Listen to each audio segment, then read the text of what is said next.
I'm Sean Libin, and I was the National Operations Manager for the Portraits of Honor Tour. Well, some of my greatest journeys seem to start the same way. They start with a call from Bruce Lloyd, and I don't screen the calls. I pick up the phone, and I find myself roped into a great adventure. So Bruce Lloyd had given me a call from Eastern Canada and explained to me that he had a project that he was excited about and he needed some help on. And as we talked about that, we quickly discovered that where Bruce's strengths are that's my weaknesses, and kind of vice versa. So we complemented each other very well, and together we embarked on trying to produce a national tour that neither of us had ever done before. We launched this initial concept to the stakeholders of Kin Canada in Halifax, Nova Scotia at our national convention. And we'd done a careful job on how we wanted to present that message and what the tour was going to be about. As soon as we launched that in the convention, there wasn't a dry eye in the house, and you could feel the energy rising second by second. And by the end of it, I think everybody was so excited. I think the only thing that was standing in their way was time. They would have launched it the next day if they could have. We were about a year away, or half a year away. And so Kin Canada saw the promise of this project. They saw the beauty in Dave's mural. They saw the opportunity that Dave was bringing to them to be able to bring Canadians together across the country and do something meaningful for not only our troops and their families, but just Canadians in general. Dave Sofa did an amazing job of creating a 10-foot by 40-foot masterpiece, oil on canvas. And it's more than that, though. You know, it's not just a painting of oil on canvas. We quickly realized that the faces of the 158 fallen soldiers, sailors, and aircrew that are on the Portraits of Honor mural, it just represented so much more. It was an opportunity to honor, remember, and celebrate our Canadian forces, both past and present, and both fallen and alive. And so this was a catalyst, a lightning rod around which people could rally at a time where Canadians wanted to rally. They wanted to reach out and thank our troops, and our troops wanted to reach out and thank Canadians for the opportunity and the support that they were presenting to them. And so that support was going both ways, and the mural was an opportunity to bring Canadians together to celebrate that. Prior to Bruce's call, I didn't really know Dave Sofa. I certainly wasn't aware of a mural that was coming to life in the basement of the Kin Canada headquarters in Cambridge, Ontario. I didn't know any of that. And as I first saw it, I was awestruck by the mural, but I was also awestruck by the man who was taking the time to put his heart and soul literally into the canvas. Dave worked tireless hours, and in fact, we would try to slow Dave down because we felt that that kind of workload would take a toll. But Dave was undaunted. He would not relent. He would not slow down. Dave poured his every ounce of himself into that canvas. That really strikes at the heart, and you realize that this is a great man and a great Canadian who really believes in our troops, and he wanted to do something. And everybody has a different way of doing something. Some people stroke a check. Some people send a care package.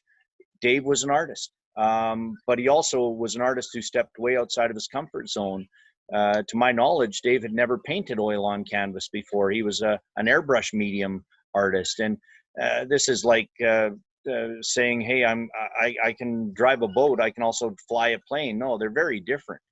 And so it was really incredible to see Dave take that stretch and to see every brushstroke come to life on the canvas. And I saw it at different stages. I kind of came into it late in the game, but I did see it progress even in my time. And it's pretty hard not to just feel an emotional attachment.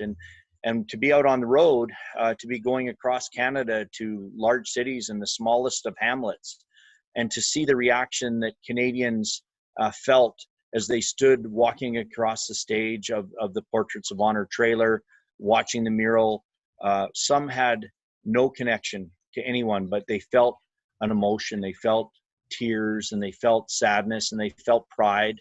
Others had very close emotional connections.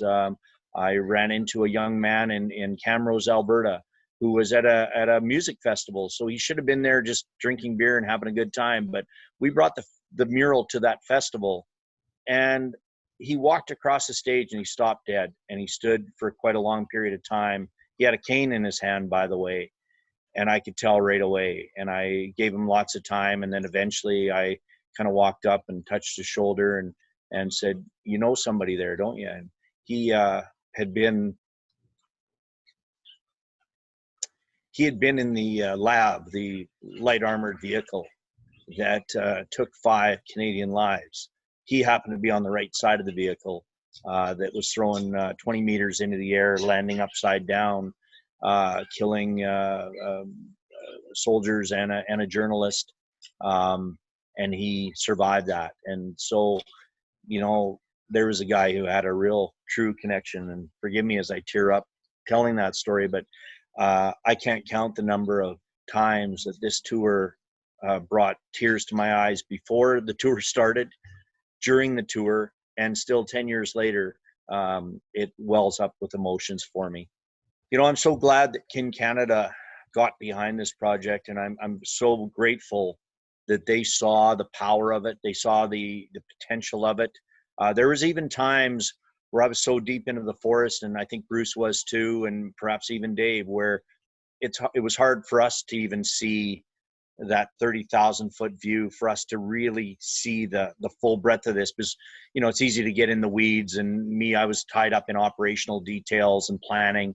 But Kin Canada didn't. They saw the entire big picture, and they came together. And what made it really interesting, this tour was a national tour from coast to coast, but it wasn't like, for example, a Terry Fox tour where you dip your leg in the Atlantic Ocean and you go across sort of the Trans-Canada Highway and you finish in the Pacific Ocean. We crisscrossed the country. We went from large gala events in large centers to the tiniest of barbecues in little places that, you know, were barely a pin on a map. And so Kin had an opportunity to make this a very organic event. It was something different in one town, and then if you went down the road 50 miles, it was very different in the next town. So we allowed Kin to create the events that they wanted to create, something that was meaningful to them, something that was unique to their character of their community. We didn't tell them this is how you have to run an event. Which was to the chagrin of certain people, because they wanted a clear plan. But we tried to help those that really wanted more of a framework, and we tried to let loose on those that didn't. And together we created this organic sort of casserole of a tour where every ingredient was special, but it all came together in this chorus.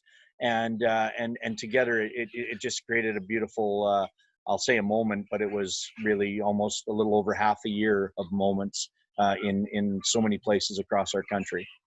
Well, I think you'd have to ask Dave what the current situation is, because, you know, it was always his goal to have that mural live forever in some form of a museum that honored our troops, our peacekeepers, our RCMP, and other first responders.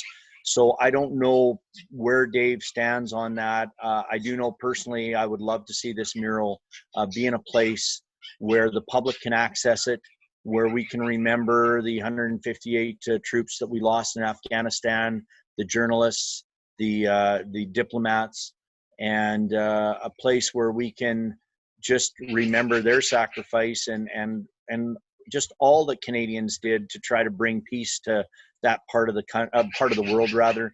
You know, I understand Dave is in poor health, and that breaks my heart to see him frail, because despite what he might lack in height, as do I, Dave is one of the most strong, powerful characters that you'll run across. He's a fireball. He's a lot of energy packed into a pretty small package, and to see Dave being less than that, as what I remember, is heartbreaking to me and to so many other of his friends and kin.